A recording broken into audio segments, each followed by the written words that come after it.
in the C organization, you move up rankings and down rankings, or you can get you get promoted, right, and really lauded as being great and fantastic. And then if you, for whatever reason, somebody might be doing a power push and decide that you're a problem, or you might run into problems, you know, and you don't get like intervention and help and stuff. You don't really get it, right? You've got to stand on your own pretty much, and so you might fail at something, and then you're down at the bottom again. You know, it's like snakes and ladders, you know. So at some point, I was like commanding officer with fucking stripes, and everybody going yes sir to me, and you know, and I'm Mr. International with my, like over in Los Angeles, my, you know, these are all dressed Navy whites, you know, and the U.S. Navy white uniform, you know, with all the campaign ribbons. I've got my Africa ribbon, and I've got this ribbon. It's all great looking and stripes. Fine looking young executive, you know. And then I get busted, and it's all back down to fucking, you know, old jeans and shorts covered in dirt, you know what I mean? Everybody goes, what is that scumbag, you know? And you climb back up again, you know, so it's like that, you know.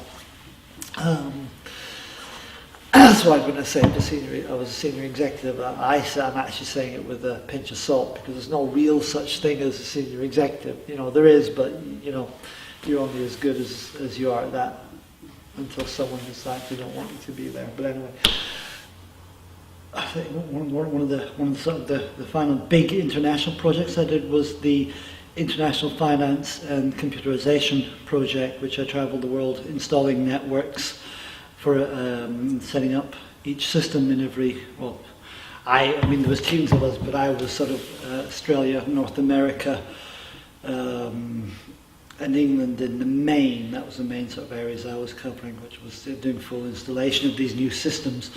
I was in London organisation. I was going through all their files, and I find it's amazing what I found. George Harrison's file. I found Van Morrison's file. You know, all the scientists have been after these guys. William Burroughs, the writer, yeah, who later wrote a book about his Scientology experiences as well. And other celebrities, minor and major, you know, it's quite incredible the amount of people who have been through the Scientology thing. Because I mean, as far as I understand, Scientology was quite, it's always been very seductive, but during the 70s in particular, they had a very, very good line, if you like, or a very good image, you know, as kind of this kind of new, you know, on the back end of the whole hippie era, I suppose, was the, you know, these kind of new frontiers. You know, there's one thing Harvard really plugged into, these spiritual frontiers, you see, you know. And so, I guess people who've been taking a lot of drugs would kind of find that very appealing, and pretty much everybody took drugs back then, so that was it. But it was funny just finding those ones. Come forward to about the year, let's see, I was promoted to senior UK continental position, which was running the mission network. The drive to get statistics up was ever increasing, and it was always heavy, but at a certain point became very heavy indeed, you know, because they wanted to boom the idea of booming Scientology now was one of the rants that David Miscavige, he's the chairman of the board of Scientology, has been there since '86, and a very interesting, aggressive man he is. But anyway, he wanted to boom Scientology now, sort of thing. So huge pressure comes from people to get sales, you know. The outcome of that, of course, is that Scientology is a very expensive thing to do. It's a very expensive hobby if you're going to be a public Scientologist. It will cost you everything.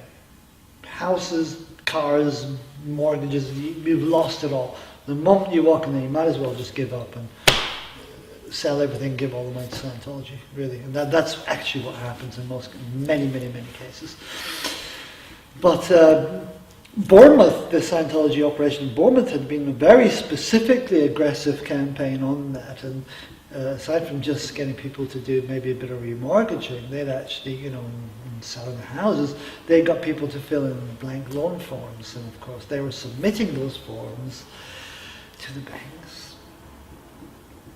If their statistics were down that week, they'd say, well, how much do we need? Well, okay, let's put in 35 grand. You know, Joe Blow, who signed the form, all of a sudden loses his house, right? That cannot be sustained for that long, realistically. It's just not going to be, even with naive Scientologists. It blew up in the 90s, later 90s particularly. There's a huge potential case that's going to blow Scientology out of the water. Really, it was going to be courts, public record, newspapers, TV. It was going to be all over the place. It was that bad, because this woman had been really, really, really badly treated by Scientology, which, you know, that's really saying something. Scientology treats people badly, but she'd been really badly treated. And she was just going for the jugular, you know. My job was to go and buy her off. I had to buy her silence. It cost 600,000 sterling. I had to find 600 sterling, which I did. Yeah, which I did. I found 600 sterling over a period of 6 months, and it was a killer. It was a killer of a job. I found the money. I didn't personally give it to her. It was through our legal people did that. You know, I got the money, gave them the money. Suitcase. She went quiet.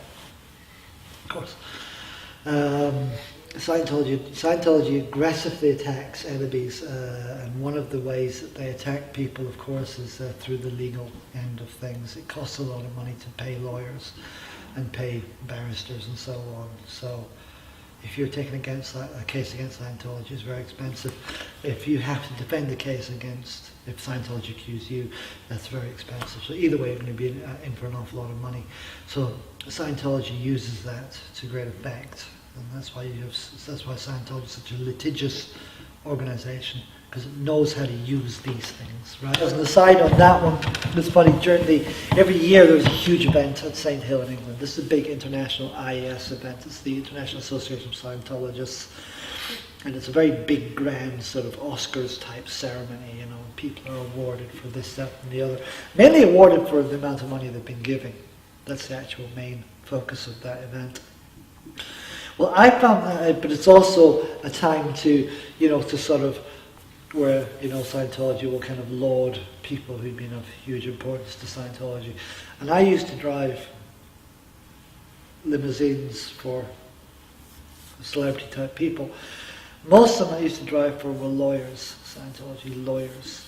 And they were put up in, like, not just 5-star, 12-star hotels. These incredibly kind of discreet and wonderful places dotted around the Sussex countryside that were really exclusive. And it was the lawyers they were really not just patted on the back, they were paid a lot of money. They were really feted, they were given everything they wanted, they were incredible. But anyway, that's just an aside. The lawyer is Scientology's hero. In dealing with this case in Bournemouth, I came across some truth about Scientology, some of the whole truth. For the first time ever, I got access to the internet. It's one thing's banned in Scientology. A lot of things are banned. A lot of media is banned. It's difficult to get hold of papers. You're not allowed television. Radio, it's a bit difficult to ban radio as you're driving cars and stuff like that. But, you know, if there's going to be anything negative about Scientology coming up, they tell you do not listen to X, Y, or Z, right? If something negative in the paper is absolutely... if there's any copies of that paper on the Scientology base, they get rounded up and hidden, you know? And people get told, don't buy the Times today because there's some information there about OT3, and it will be bad for you. It'll be, if you read OT3 material before you're ready for it, you actually get pneumonia and die. That's actually what happens, right? Okay. There are various other horrible things can happen if you are exposed to this material before you've actually done the level. It was very clever because it costs a good solid 45 grand just for that level, I think. So.